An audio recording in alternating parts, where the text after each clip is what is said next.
खुलुमबाय गोजोन मोनाबिलि बयनिसिमबो नोंथांमोननि थाखाय आङो लानानै फैबाय सानसेनि माखासे गोनां खौरांफोर नोंथांमोना रादाबखौ अननानै जोबजासिम खोनासंलांदो। दिनै सानसेनि माखासे गोनां खौरांफोरानो जादों चिरां जिल्लानि सापागुरिनि उनाव क'क्राझार टाउननि इउनिसेक्स स्पा सेलुननि हेंथायै गोख्रों राहा लादों क'क्राझार पुलिसआ।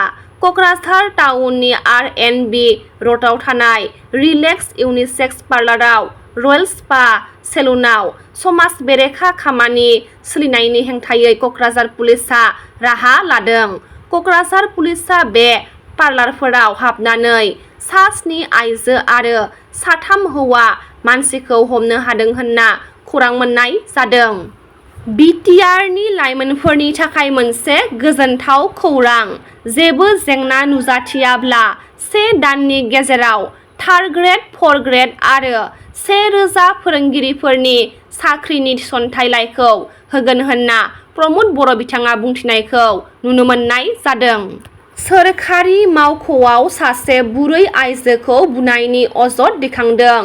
उदालगुरि जिल्लानि माजबाटआव सार्कोल अफिसाव सासे बुरै आइजोखौ बुनायनि जाथाया सोराङाव फैदों। जाथाया 25 जुननि। माजबाटनि सुमित्रा देबी मुंनि बुरै आइजोआ रुंसारि फिसाय शिबनाथ साहानि मुङाव थानाय हानि खाजोना होनो हानि दाग नाम्बार नागिरनाय समावनो जादों जाथाया। मण्डला हानि दाग नाम्बारखौ खिन्थायालासिनो होगदावनायजों लोगोसे हाखौ मण्डलजों गोरोबलायनानै गावनि मुङाव खालामखोमानानै लानाय मन्टु साया बुरै आइजोखौ मावख'आवनो बुग्लिनायनि अजद दैखांदों। जाथायनि बिथिङाव पुलिसआबो राहा लायैनि अजद होदों। दुखुथिया बुरै आइजोआ गसाइगाव सार्कोलनि लाट मण्डल गौतम मुसाहारिया हरखाब जाब्रबथायजों रुंसारि जाबाय होनना खौरां मोननाय जादों। गसाइगाव सार्कोलनि लाट मण्डल गौतम मुसाहारिया दिनै फुंबिलिनि 8 रिंगासो समाव 27 नं राजा लामायाव गारिनि जाब्रबथायजों रुंसारि जाबाय। बिथांनि बेबायदि रुंसारि जानायखौ लानानै दिनै गसाइगाव सार्कोल अफिसारजों लोगोसे गासैबो मावथिफोरा दुखु मोननाय फोरमायदों।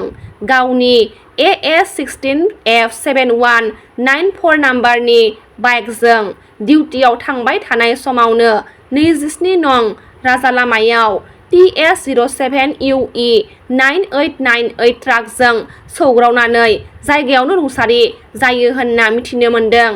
बिथांनि रुंसारि जानायखौ लानानै ओनसोलनि रायजोफोरा दुखु मोननाय फोरमायथिदों। गसाइगाव महकुमानि सिङाव थानाय भारत-भुटान सिमा ओनसोल संकस आरो रायमना माहारियारि पार्क सेरनि जारिमिनारि संकस खेरायसालिखौ जौगाहोनो थाखाय BTR सोरखारा गोबां थांखिफोर लादों।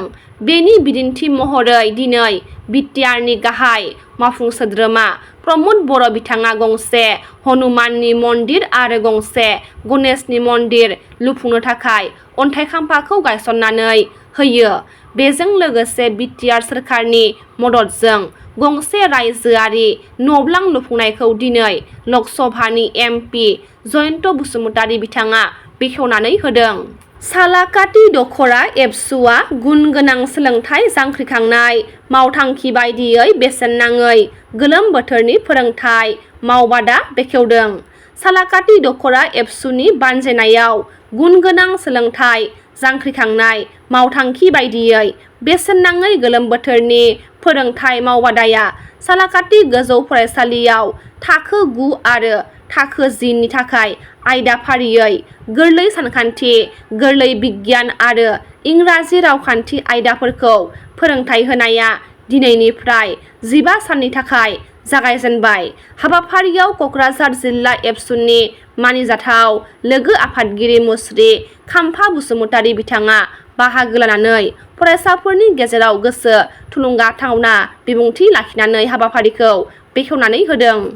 फैगौ BTC बिसायख'थियाव उदां बिजाथि महरै बिसायख'थि गेलेनो साखाफारा प्रदीप कुमार मोसाहारिया गुमा समस्तियाव बिसायख'थि गेलेनो थाद'नाय गैयै रायजो राजाफोरखौ लानानै सावराय मेल लागासिनो। अल BTR differently able person protection अर्गेनाइजेशननि आफादगिरि प्रदीप कुमार मोसाहारिया दिनैबो शिलपुर खसरतला गामियाव रायजो राजाफोरखौ लानानै मोनसे सावरायमेल हाबाफारि खुंफुंदों। गसाइगावनि चौधरी घाटआव थानाय जारिमिनारि संकस खेराइसालिखौ जौगाहोनो थाखाय बिटिआर सोरखारा गोबां थांखि लादों होनना फोरमायथिदों प्रमद बर' बिथाङा गसाइगाव महकुमानि सिङाव थानाय भारत भुटान सिमा ओनसोल संकस आरो रायमना माहारियारि पार्क सेरनि जारिमिनारि संकस खेराइसालिखौ जौगाहोनो थाखाय बिटिआर सोरखारा गोबां थांखिफोर लादों। बेनि बिदिन्थि महरै दिनै बिटिआरनि गाहाय मावफुं सोद्रोमा प्रमद बर' बिथाङा गंसे हनुमाननि मन्दिर आरो गंसे गणेशनि मन्दिर लुफुंनो थाखाय अन्थाइ खाम्फाखौ गायसनना होदों। पर्न स्टार केइलिन पेजआ 28 बोसोराव रुंसारि जाबाय। खौरां मोननाय बायदिब्ला काइलिन पेजआ सन्देह गोनां ड्राग्स बांद्राय जानायनि जाउनाव रुंसारि जादों।